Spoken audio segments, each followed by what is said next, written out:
I am going to speak to you about regenerative medicine when it can be applied to the problems of aging.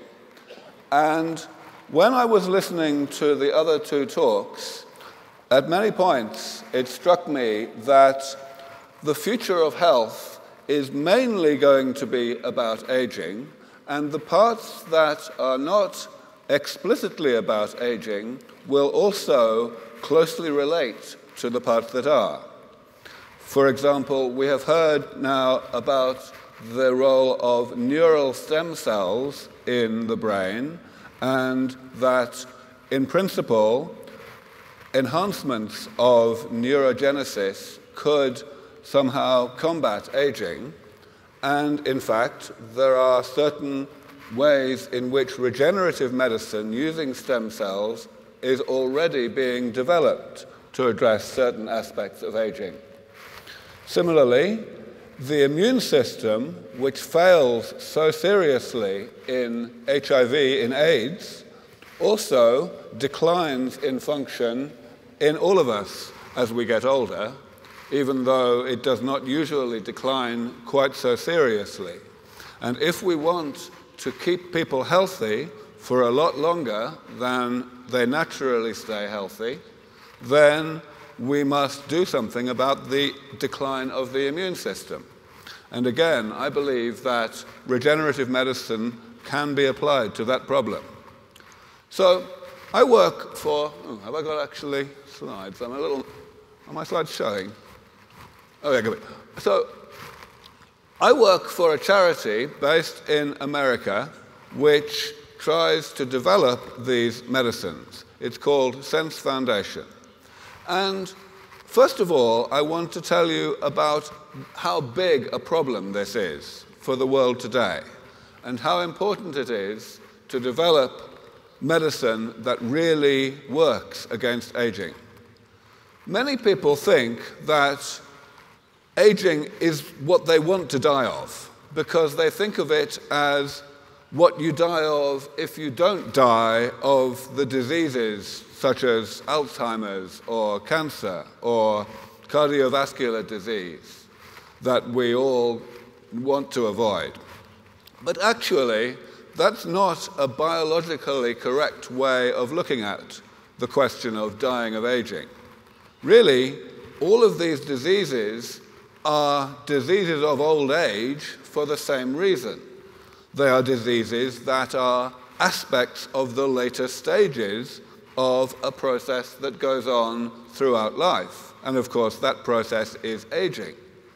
When we realize that, we can see that about 2/3 of all deaths worldwide are actually due to aging, because death from aging includes all those diseases. In the USA or in Spain or anywhere in the developed world, hardly anyone dies of, for example, malaria, so the proportion of death from aging is even higher. It's maybe 90%. And even if you don't have the diseases of old age, it's still no fun getting into a decrepit, dependent, debilitated state when you get old. So this really is humanity's biggest problem, certainly humanity's biggest medical problem, even bigger than the problems that we have heard about already today. So now, first of all, I'm going to tell you what regenerative medicine is, and also what aging is. You probably have some ideas in your own mind already about this, but I want to be precise. Regenerative medicine is about restoring the structure of biological tissues, of organs, or of the whole body even. That means making it the same as it used to be before it suffered damage. And that may be done using tissue engineering to replace an entire organ with a new one that was created outside the body, or it may be using stem cell therapies to replace cells that the body does not create on its own, or it could be at the molecular level, restoring the structure of things inside the cell. And it turns out that that is quite important when we talk about regenerative medicine for aging. Aging can be defined in many ways, but this is a definition that I'm going to use because it helps us to think about how we might combat aging. First of all, aging is a side effect of being alive. Metabolism is the word that biologists use to encompass all of the processes that go on in the body that keep us alive from one day to the next, from 1 year to the next. Pathology is the word I'm going to use to encompass all the things that go wrong with us in old age, all of those diseases I mentioned, and also things like decline of the immune system. So, metabolism eventually causes pathology. But how? How does it do that? The answer is, it does it by creating damage, and the damage accumulates, and that accumulating damage causes pathology when there is too much of it. What is damage? It's a set of molecular and cellular changes to the structure of the human body that are created by metabolism throughout life. And again, the key thing is that they accumulate. So that's what I'm going to mean when I use the word damage today. Here's why that definition is so useful. It helps us to distinguish between the two traditional approaches to thinking about how we might combat aging with medicine.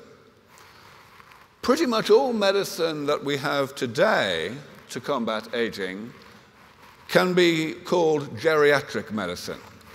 Geriatric medicine really involves treating the diseases of old age, the pathologies of aging, in the same way that we treat other diseases, identifying the symptoms, trying to hold back the symptoms, trying to get rid of those symptoms. But it's a losing battle because of damage. Because the damage is accumulating all the time, the job of the geriatrician is getting harder all the time as the patient gets older. So the geriatrics approach to combating aging is better than nothing, but it's not much better than nothing.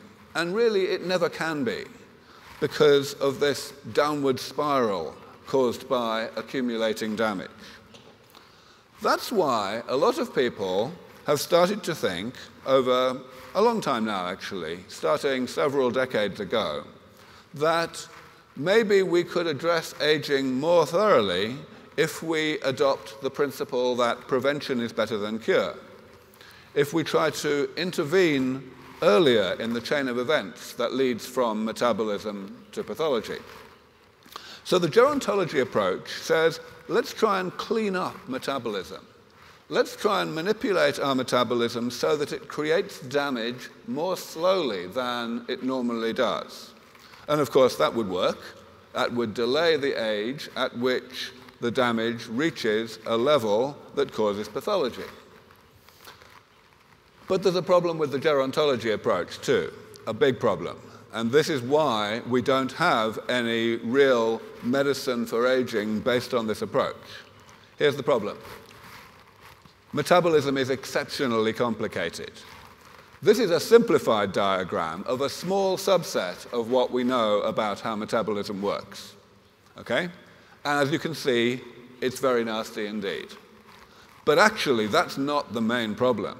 The main problem is not what we know about how metabolism works.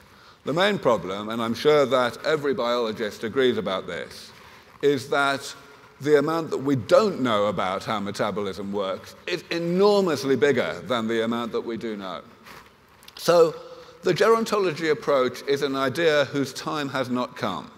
We just don't know enough about metabolism to have any chance, really, of cleaning it up without doing more harm than good. All right, so, well, is there any other approach? I think there is. And in order to introduce it, I'm going to talk for a moment about cars.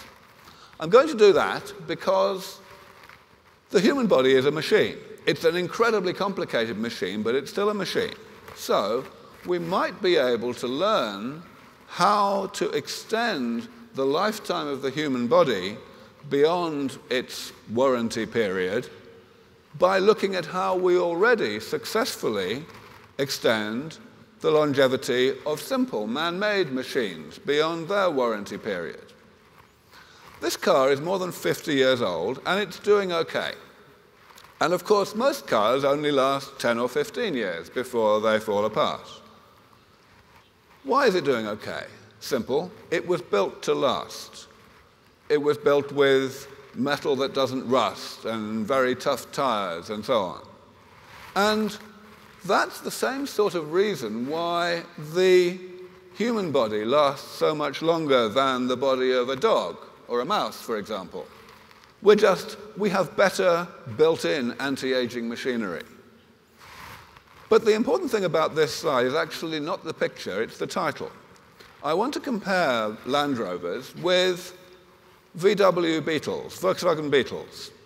Because Volkswagen Beetles are not built to last, but there are just as many 50-year-old Volkswagen Beetles driving around as there are 50-year-old Land Rovers. Here's one.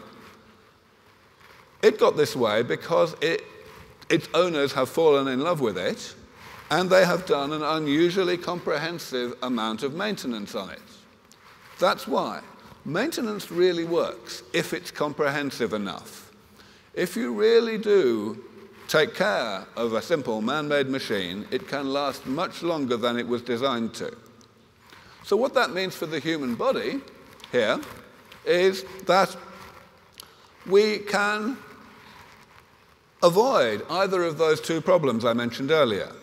Rather than trying to slow down the process whereby damage creates pathology, or the process where metabolism creates damage, instead we can separate those two processes from each other by periodically going into the body and repairing damage so that it does not reach that level of abundance. As you can see, this approach does not have the downward spiral problem of the geriatrics approach because damage does not have any accumulating precursors. But also, it doesn't have the problem of the complexity of metabolism, because here we are not proposing to slow down the creation of damage, so we are effectively able to sidestep our enormous ignorance about metabolism. So I think this approach is much more promising than the other two. Another reason why it's much more promising is that if we think, well, okay, let's get down to real biology. What is damage in concrete biological terms at the molecular and cellular level? If we ask that question, it seems that there are not very many types of damage. It's much simpler than metabolism or pathology.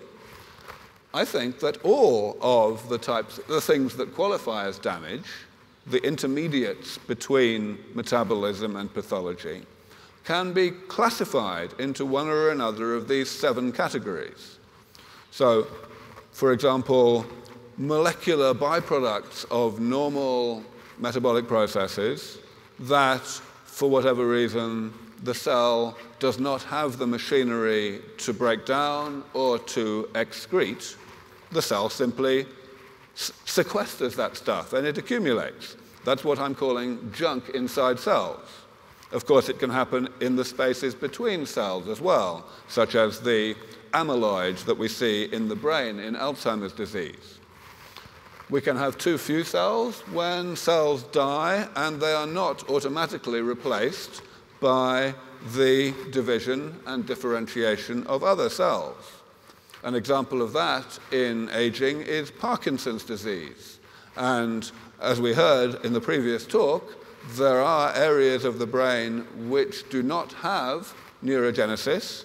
There's one particular area which suffers a lot of cell death, in Parkinson's disease especially, and the problem is that those cells are not replaced. And if I had more time, I would go on down this list. The point is, we can actually be quite confident at this point that this really is all the types of damage.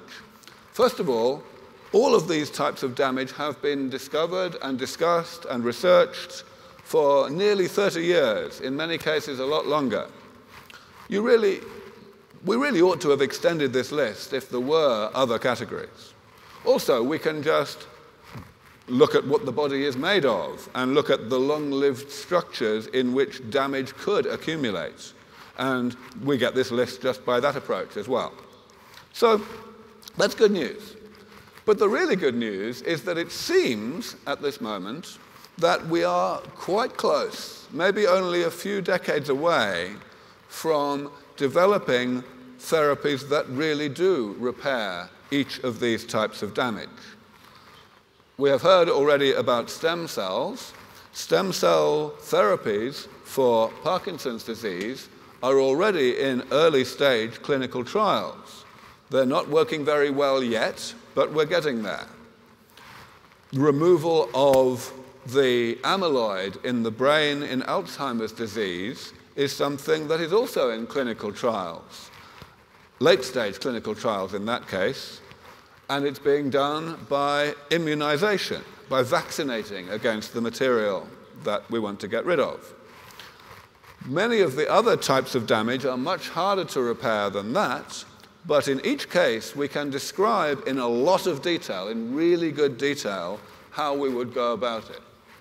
So we, I think, can be confident that we have a good chance of developing these technologies within, let's say, the next 25 years. And, of course, that is a speculative estimate. It might be 100 years. But if we've got a fairly good chance of doing it in only 25 years, then for sure we ought to be trying, because of the magnitude of the problem, the amount of suffering and death that aging causes. I'm just going to show very briefly some data looking at this one type of damage, junk inside cells. The idea that we have is to use bacteria, which we find in the environment, and that are able to break down the molecules that we cannot break down. We don't propose, in this case, unlike what Dean was proposing earlier, we don't propose to put the bacteria themselves into the body. In this case, we identify the genes that they are using, and we put those genes into the body so that our cells are more powerful than they normally would be at breaking things down. This seems to be possible. In this slide, I'm showing the fact that we can find bacteria that break down very important toxic molecules. This is a molecule that helps to cause cardiovascular disease. We can also identify the genes. In my foundation's work, we have started to put those genes into human cells in culture, in the laboratory, and we have shown that they work. They protect cells against these toxic things. So I'm out of time, so I will just tell you that if you want to know more about this, there is a book that I wrote a few years ago. I mentioned that each of these various types of damage and the ways to fix them are understood in a lot of detail, and that's where you can find that information. There is an entire chapter of this book about each of those types of damage and the ways to repair them. Of course, there are also various academic papers in the academic literature which I and other colleagues have published on these things, but for a general audience, this is the place to start. Sense Foundation is, of course, a charity, but we do not only need money to do this work. We certainly do need money. I think it's important to say that. But, like any scientist, needs money. But also, we need all of you to do what you can in your lives to hasten the development of these therapies. Of course, conference organizers can invite me to give a lecture, and journalists can interview me, and biologists can work in the most relevant areas of biology. But all of you can do something else. All of you can do advocacy.